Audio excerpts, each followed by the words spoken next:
Today we're taking a deep dive into the 2024 Wimbledon men's final. I've got stats for you, I've got serving patterns, I've got returning patterns, and I have a crazy stat about Alcaraz's performance in extended rallies.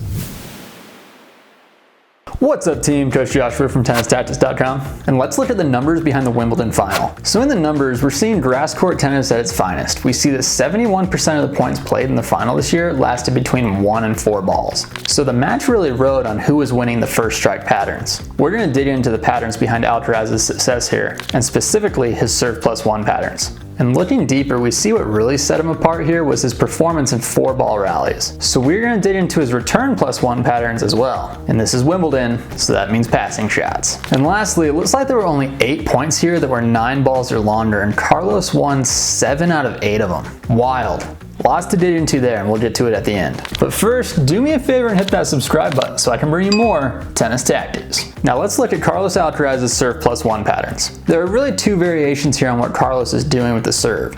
Sometimes he serves a true T serve and stretches Joker out to that side, and other times he hits what I guess we'd call a T serve that lands on that inner third of the service box, but this time he angles it into Joker's body. It's a good pattern to observe here and remember that option. Serving to the inner third of the service box can either stretch your opponent or jam them, but both can produce short balls. Now notice that 6 out of 8 times Carlos hits a forehand after this serve, and he's really going after these ones. It's also important to note that a lot of these serves are first serves, so the ball is coming back shorter. In these situations, Alcaraz's pattern is to keep his foot on the gas. The other thing to notice here is that when Carlos serves to this inner third, it moves Joker to the middle of the court, and most often Carlos is then quick to hit the first ball to either side of the court. However, there's also a couple points where he just plays hard up the middle.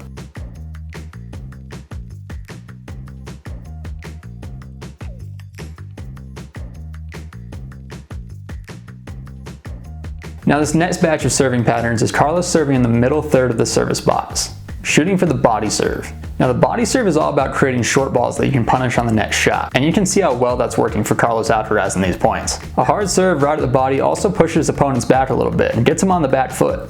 So this is where we see Alcaraz is most likely to hit a drop shot on ball 3. That shot gets a lot of attention, but remember, it's his ability to combine shots that gets the job done.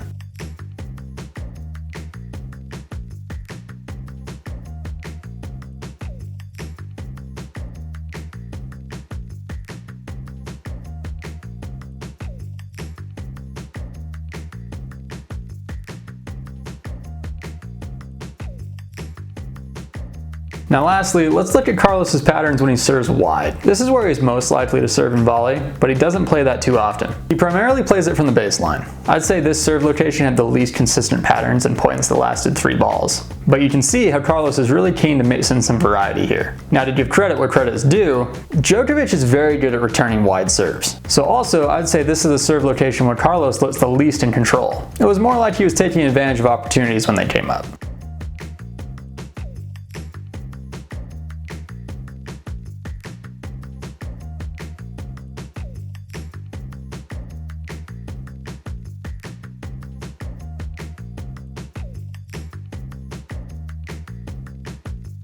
So there's our overview of the serve plus 1 patterns. Let's turn our attention to the return plus 1.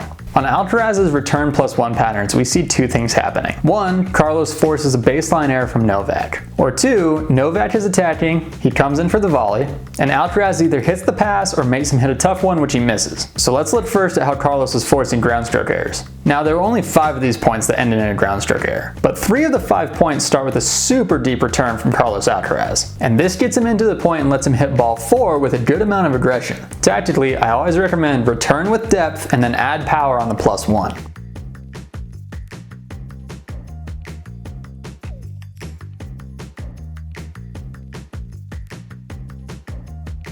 Anyway, let's look at the exciting stuff, the passing shots. These first 3 points, Novak misses the volley. And a couple of them are volleys Novak would love to take again. But for what it's worth, notice that Carlos is really pretty stretched out in a lot of these shots, and he plays his ball cross court. As I watch these points, I see him prioritizing making ball 4, and forcing Djokovic to finish the point. Sometimes just making one more ball back in the court gives your opponent one more chance to make an error. There's lots to learn in these points for the recreational player.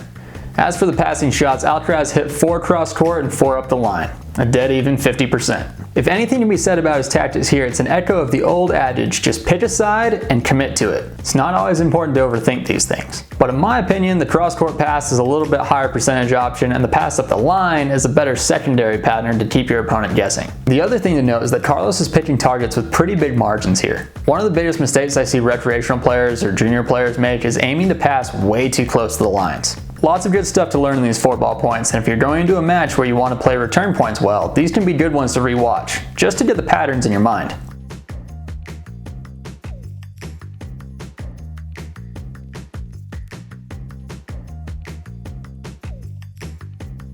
Now, looking at the longer rallies, there weren't that many of them because, well, it's Wimbledon. Grass courts play fast and the points stay pretty short. But there were 8 of them.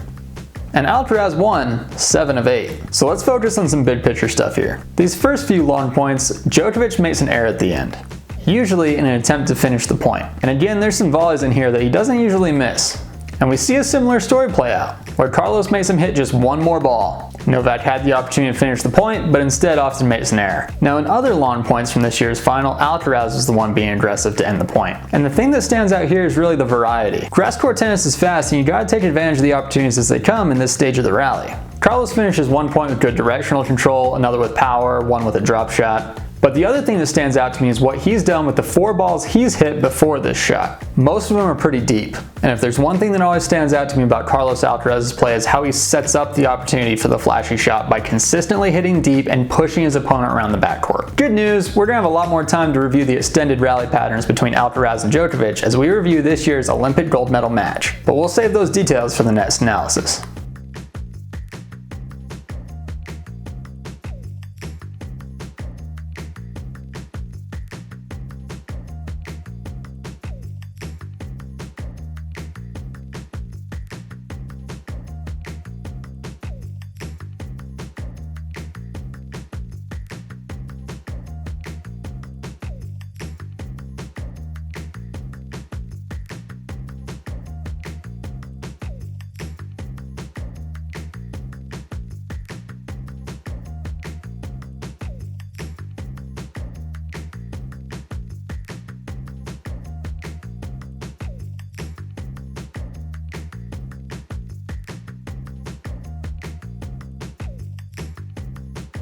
If you want even more tennis tactics, I'll be dropping a ton of free content here on YouTube. So go ahead, like this video, subscribe to my channel, maybe ring the bell. I'll be dropping video lessons from my entire tactics library at least once a week, and you don't want to miss it. So if you want even more tennis tactics, head on over to my website, tennistactics.com, to stay in touch. Until then, hit your targets. We'll talk soon.